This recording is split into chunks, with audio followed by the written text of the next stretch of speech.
Hello everyone, it's Fred again from Notes of a Nomad, video number 210. Today I have a very somber topic, and that is about war. A couple days ago, we were talking to a friend in Ukraine. His brother's been in the war since the war started, and um, late last year he had come home from the front, spent some time with the family, etc., and then went back. He was injured in the front a while ago and has been in hospital for the past month or so in intensive care and in a coma, kept in a coma, no visitors allowed. Asked just a couple of days ago how his brother was doing, and he said, Yuri is same. He's in a coma, can't visit him, and we don't know how many months he'll be there. Got the news this morning, Yuri passed away. And that is so sad. And what's really sad is he's another statistic. I mean, he's a brother of a friend. But there are so many people that are being impacted in war throughout the world, not only in Ukraine.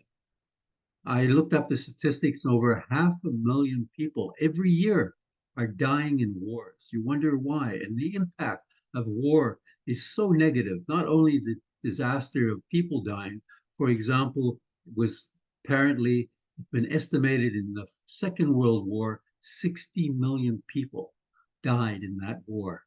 And 20 million of those 60 million were soldiers, but the other 40 million were civilians.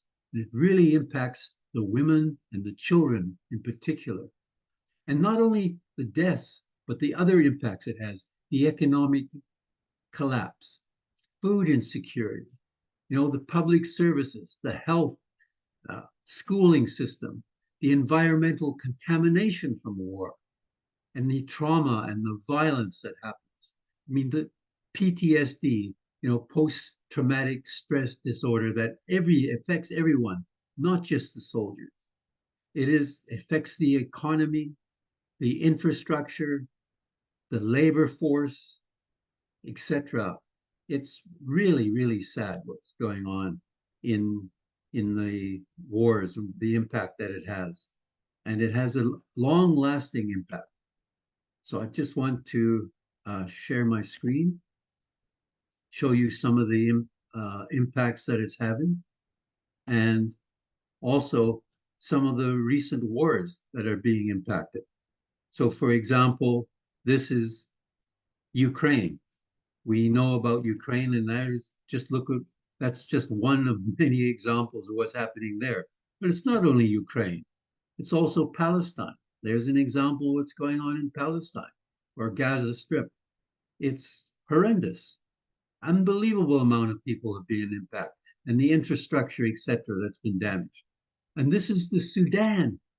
The war that they're having inside Sudan is impacting so many civilians and impacting them as well.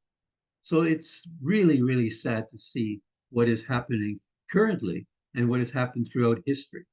So, what can be done? Well, I mean, there are times that people say, oh, you know, uh, United Nations can do something. We have peacekeeping. Peacekeeping started, I believe, in 1948.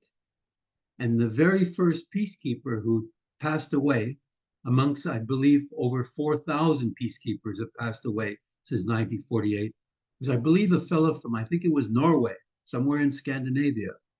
And guess where he died in 1948? In Palestine. And we're still having issues with Palestine all this time since 1948. So you really wonder what is happening in the world and what can be done about it. Perhaps it's the what I think what can be done is perhaps give more power to the peacekeepers, to the United Nations. For example, looking who's doing peacekeeping in the world. This is as of less than a year ago, May of last year. We had a lot of people from Asia, Bangladesh, Nepal, India, Indonesia. Thousands of people are doing peacekeeping around the world, but it's still not working. And if you look at the list as well, the people in Africa, Rwanda, Ghana, and Egypt are involved with peacekeeping.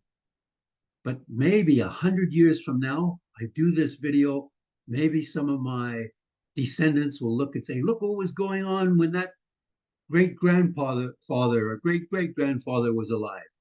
Look what's going on now. We don't have wars anymore. The peacekeepers are working, and the United Nations is having an impact. So, whatever the case, it's very sad to hear about Yuri, our friend's brother, having passed away. It is so unnecessary and so sad.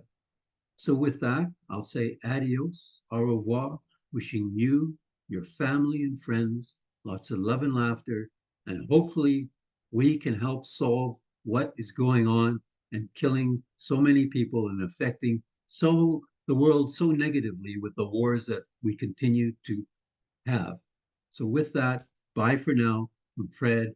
Until next time, the Notes of a Nomad.